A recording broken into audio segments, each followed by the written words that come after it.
Auspicious, everyone. Welcome to the Kyokushin Shuffle. Thanks so much for your time. Thanks so much for your energy and support with everything happening. Thanks to those that purchased the Kumite Fit program, Kumite Karate for Kids. Look out for that. It's been awesome. It's another way to train with me if you can't make the dojo. But here we are here with the Kyokushin Shuffle. Special guest. I've got him for about 20-25 today. He's training the house down. He's winning everything at the minute. He's currently in Melbourne, but he obviously is from Sydney. But can I welcome everyone? 8-Man Eliminator champion, VKKA Vic titles champion, Sempai Nathan Phillips. Congratulations. Welcome to the Shuffle again. How are you? Yes, thank you very much, Sensei. It's good to be back. I'm very good. Yeah, good on you, mate. Thanks so much for your time. Appreciate it. Plenty on with what's happening, but wanted to get you on, wanted everyone to hear how things are going at your end. A lot of us don't get to, I'm fortunate. I know you well enough to speak to you and say good day. We're family as such, but many others might not be familiar with what's happening in your life currently and where things are headed. I'm fortunate to know a bit of it, but it's a great opportunity, I feel, for letting everyone know and keeping everyone updated. So let's get stuck into it while we've got your time. So the biggest part of what's been occurring in your life, which is refreshing to hear, is about 2.5 months ago or 3 months ago now, you packed up all your tools and your trade and your life as such in Sydney and moved down to Melbourne. Walk us through how that's been going. Yeah, it's been great. So I decided, somewhere through last year, that I just wanted to train abroad a little bit, right? And obviously we weren't traveling international or anything like that. Yeah. So I'd done a few of Shihan Judd Reid's Thailand camps, and I thought there'd be no one better to train with. So I've been doing an Uchideshi course with him 3 times a day for the last couple of months, and by the end of it, it'll be 3 months altogether. Well, there you go. I know it sounds pretty simple. Yeah, I know it sounds pretty simple saying it like that, but I'm sure we'll deep dive a little bit into how it's been going and what you've been doing. But, you know, the decision that you made, I mean, that's what I'm sharing with everyone. And it's refreshing to hear, you know, the commitment and sacrifice of what, again, you know, our Shihans had done in the 70s, 80s, 90s, you know, when they would go to Japan and, like you said, abroad, and you know, your Uncle Jace Perkinson training with, you know, Sensei Wally in Papua New Guinea and Shihan Takuma, and hearing of those types of opportunities, you know, you've grabbed it with, mate, you've grabbed it with everything, haven't you? Yeah, well, I was at work one day and I was listening to the podcast with you and my Uncle Jace. Good one. He did ignite a little bit of a fire inside, and that day, I think I called Dad and said, Dad, I want to go train somewhere else for a few months. I just want to train full time. And he said, yep, let me make the call. And here I am. Mate, look at that. You know, that's sensational. And again, a big opener for everyone listening, you know, how these opportunities, especially with COVID happening, you know, we've got to continue to push ourselves and keep going forward. And you've done that. But I mean, you have a massive passion for fighting, you know, in combat, don't you? You've loved that from the get-go. You're only 24, correct? 24. So, you know, you've had your dabbles with training with some great coaches and being fortunate with your father's contacts. You know, the Chief Peter Graham. He's also led you a little bit back in Sydney. Big, strong, scary guy, but he's just a legend of a guy. He's the nicest guy ever. Yeah. He's got a whole lot of knowledge that he passed on really quickly, and I'd love to go back and train with him. Yeah. I mean, you know, and that's the upside of your generation now. There's these sensational coaches and that have been through some professional ranks, you know, like the Chief in a whole mixture of things. And, you know, we'll get into the Ronin and we'll get into the VKKA side of it. But, you know, what's in store for, you know, what's happening here for you, and you know, with the success of those last 2 tournaments, which we'll lead into, you know, you said you want to do some kickboxing, but what are you seeing yourself doing from here on? I'm not going back to Sydney. I'm going to be moving down here for good. Is that right? For the next foreseeable future anyway. Yeah, I'm 2 months into my Uchideshi course now, and I'm just loving the lifestyle of Melbourne so much. There's not just karate, but kickboxing events and stuff. Everything on all the time. It's Well, there you go. What I'm looking for. You've brought an exclusive to the Shuffle. Well, there you have it. Well done. I mean, well, there you go, everyone. So the Sydney lad has seen the light in Melbourne with what's been going on. So congratulations. There you go. There's a big decision.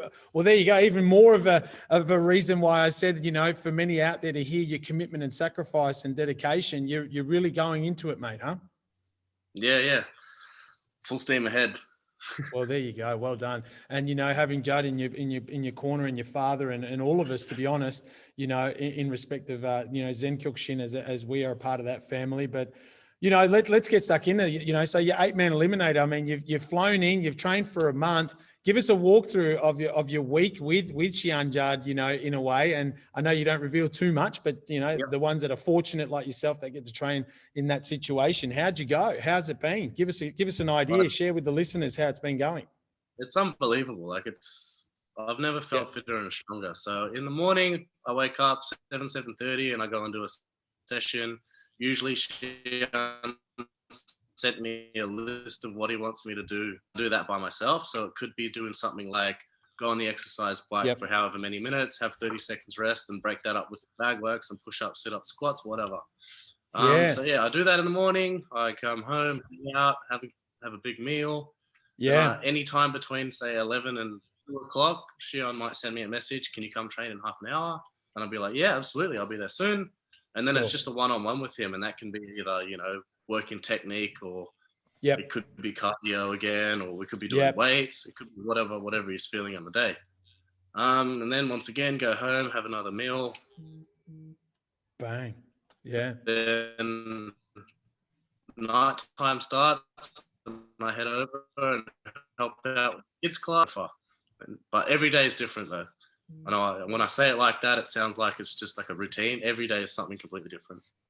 Yeah, that's unreal. Thanks for sharing that. And they're the little things that I guess, you know, I appreciate you, you know, gesturing it and having some of the listeners understand what you're doing day to day. You know, I don't think many were aware or are aware, and I think it should be noted. And again, my platform allows, you know, this opportunity for you to share that. So I appreciate that. And again, you know, what's some of the things that you've worked on, or some of the things that you've improved on yourself that you felt has been a big difference? And I hear you're eating a lot. I eat so much food now. It's crazy. I feel sick all the time, and then I just get another plate thrown at me. So Shihan Judd's a big advocate of bigger, better, stronger.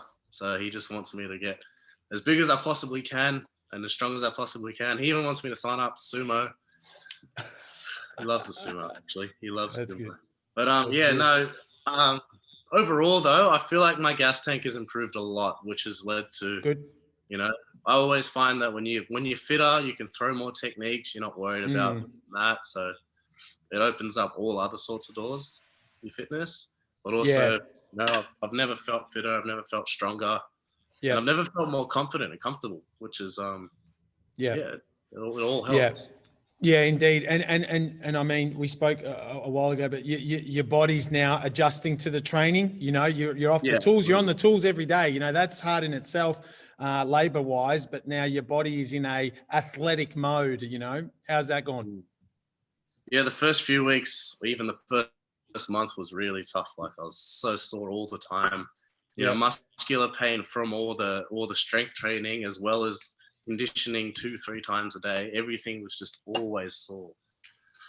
But you know, the same with everything. You get used to it and you start chasing that pain again. Yeah, that's full on. You know, again, the pain of a 24-year-old and is where it's at. You know, where it's at is in to continue on with it. Because I mean, I shared this with you one other time. You know, Shihan Judd grabbed me a while ago, and well, back in the day when I was 20, 25, 26, and he's like, mate, you got another 10 more years of fighting to go. You know, and I was just a Shodan, just got my Shodan, and you're a Nidan, and and Sempai Dean's a Nidan, and there's some high, and then you got guys like Christian, who's just been in the system for 5-6 years, who's going for his black tag, and there's different years and different levels of guys, and you've competed on the circuit as such in Kyokushin full contact for a while now. You know, you fought your Pete Parsons in NZ, haven't you? And that's, you know, that gave you some initiation in heavyweight. How did that? How have you progressed from then? Well, yeah, Pete Parsons, that was my first ever heavyweight fight, actually. A lot of people don't know I was a middleweight at some stage. Yeah. That's but yeah, I'm anytime soon. There you go. Yeah, no. And again, you know, so Nate, you know, you're 6'4", you're now cracking into 3 sessions a day, training with one of the top masters, Shihan Judd. Your father has been a big influence. Your mother's been a big influence in your martial arts career. You know, what's what's ahead in respect of, you've just said, the kickboxing side, but so you moving to Melbourne now, you're going to, continue training and working a little bit and then just focusing heavily on professional combat? Yeah, I'd like to be able to do that. That's always a goal for me, to be a professional and be able to get paid for the stuff that I do. That'd be a dream, but when that comes, and I'm really hoping, I'm trying to make sure that it will, I'll be really happy. I've got the support of a lot of people at the moment, and it makes it a lot easier to be able to do what I'm doing now. Well, there you go. Yeah, indeed. That's taken me by surprise, you moving to Melbourne. And again, we've got a lot of family and friends and contacts that will, just everyone wants to see everyone get better.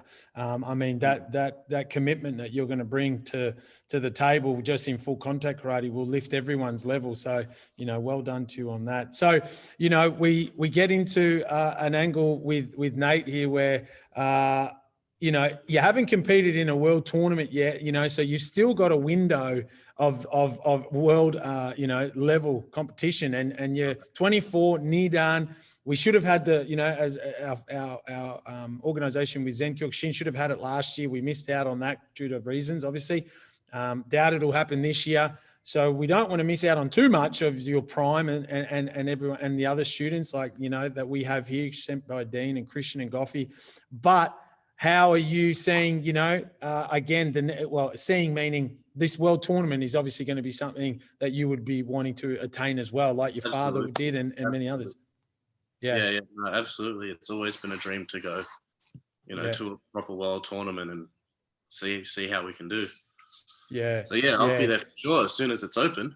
Yeah, that's right. I mean, and what I'm angling there is obviously, we can have all the commitment and so forth in the world, but the goal and the vision continues to drive and lift you to that side of it. Because with the worlds, just for everyone to understand, in our organization with Zen Kyokushin, they have met together with the All Japan Union and a couple of other groups to solidify the next world tournament into a bigger, obviously world tournament. So bigger meaning, more countries, more fighters and so forth. So there is good momentum happening everywhere.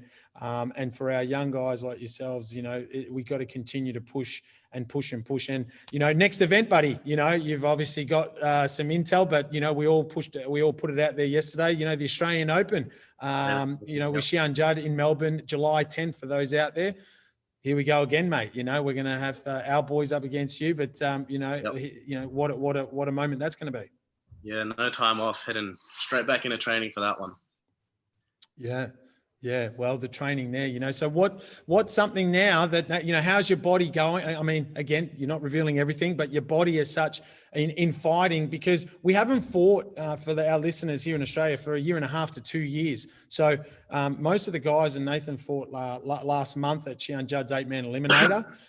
Let's segue into that quickly, while we've got another 5 to 10 minutes. So, that 8-man Eliminator, mate, how were you feeling as such? And was it, a surprise, or was it something that, you were really going for? It's always a surprise. Like, you might have fought somebody before and then you fight them again. It's never the same fight, Like, full respect to all those boys. That was the hardest night that I've ever been involved in. Right? Yeah. Like, every single fight I had to dig in really deep. Like, they were all tough as nails. And I was super nervous for that, but ended up taking it out. So I couldn't be happier.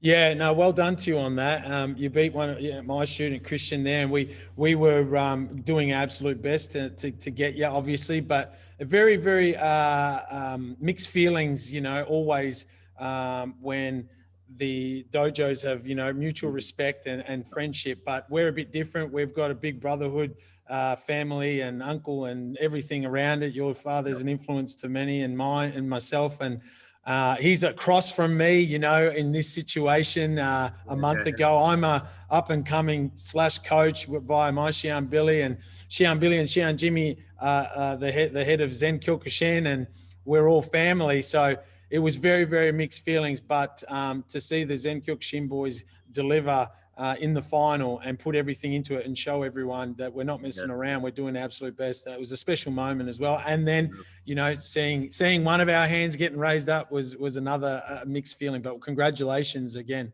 Well, thank you very much. Yeah. Well, you know, you did that to everyone, and you made everyone make aware of what's happening. And then not just long ago, probably a week and a bit ago now, 2 weeks ago, we finished at the VIX, the VKKA. So VKKA is a different organisation, but out in Geelong, they ran the VIC titles, and away we went again, mate. So you were how was the body coping after the 8-man, after your toughest bouts and leading into the VIX? So I didn't want to take any time off. Obviously, I was very sore after the 8-man. You know, you could play noughts and crosses on my shins. There was that much swelling. Sure. I took probably 2 or 3 days off to recover, and then I started going back in, started lightly. And then every day worked up and up and up until I was just feeling a bit too sore to keep going, and then I'd ramp it up a little bit more the next day. So really, I didn't take any time off in between. And however, fighting, like I had this sort of feeling at the time that I wasn't training hard enough. Like I just felt like, you know, the 8-man was what I came here for, right? Everything else was just a little bit extra. So I wasn't too bothered if I didn't win the VIX, which is a terrible way of looking at things because the VIX is a really big tournament. I get you. Everyone around Australia knows about it. But then once I got there on the day, I was like, nah, no way, I'm taking this out. This is mine. No, I get what you mean. Your priority as such was the 8-man, and then some extra things on the way. We're fortunate, and well, there you go. Look how fortunate now. You know, lots are going to happen moving forward. But you know, so you take out the VIX. Congratulations there. You know, you put it together, and for those that didn't get a chance to see it or view it, there are links of Nathan's bout with a tough fighter in the final. But you worked your way there nicely, and you got it done. How did that feel? Were things? Did you feel your training coming together? What did you feel in that final? I don't know. Honestly, I felt like I had, in between the first fight of that day and the second, somehow I'd become a different fighter. Like I was throwing out techniques that I'd never throw out before, and just felt stronger. I don't know what happened. Seriously. I think to share with you, I mean, we talk honestly to each other away from it, but to share with others, you've built good consistency now. You've got a good consistent routine, and you've got, you know, a great teacher with your father, and then you've got Judd mentoring you in this angle, and you put the puzzle together and you keep consistency around it. And then your energy, effort, commitment, and sacrifice, and taking it seriously, it starts to, and I'm doing all these moves, it starts to equal something beautiful, and it starts to equal something nice. And that's the bit, you know, where Judd and Shihan Judd and your father, Country Jimmy, say, you know, you're just scratching the surface, and many others are as well. But towards you, it was a consistent block of, you know, again, 8 weeks, 9-10 weeks. So, you know, you know, so that shows, and that's why I wanted to get you. And for listeners, no matter how young or old you are, this consistent angle, especially in fighting, but leading into a grading, if you're going to need to do 30, 40, 50 rounds, your consistency leading up to it, and then putting it together. And there's tournaments that just feel right, or there's tournaments that, like you just gestured then, not sure how I was feeling on the day until I got there. And again, for everyone and for me to remind you, it was 1.5 to 2 years since we all fought in tournaments and been around that environment of whistles and fights before, and people walking past you and all this sort of stuff. So, you know, well done again. Congrats there. That was pretty special indeed. And I mean, you know, we've got a couple more minutes of your time, but again, it was just to update everyone on how you're going, how things are moving forward from here. You know, but I wanted to pass on and give you this type of platform for more so for others to around the world to start to identify what's happening here in Australia. You're the champion the last couple of tournaments, more to come. You know, so congratulations. The floor's yours for a minute or two to thank whoever. I mean, you know, you're leaving Sydney now, so I know you're not going to say bye to many because you're not going too far. Not saying bye to anyone. I'm going to say them all the time. Sorry to cut you off.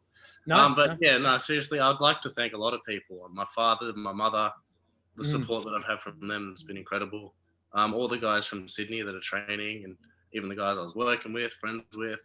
I haven't heard a bad thing from anybody yet about what I've been doing. They're all super supportive. Down here, everybody else, there's support, generosity. It's incredible.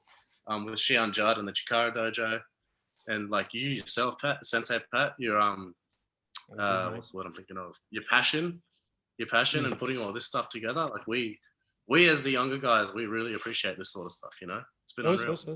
No, that's good, mate. You know, look, and again, vice versa. It's a two-way street, you know, good guys and good students and good respect as such goes a long way, and respect's a two-way street, you know. So, you know, well done to you. Keep raising the bar, and it's raising the bar with everyone around Australia. And, you know, again, I hope to do more of this. I want to get the female champ on, Jacinta, soon, and other female champs. So don't just feel that this is a male-dominated thing. I'm doing my best with it.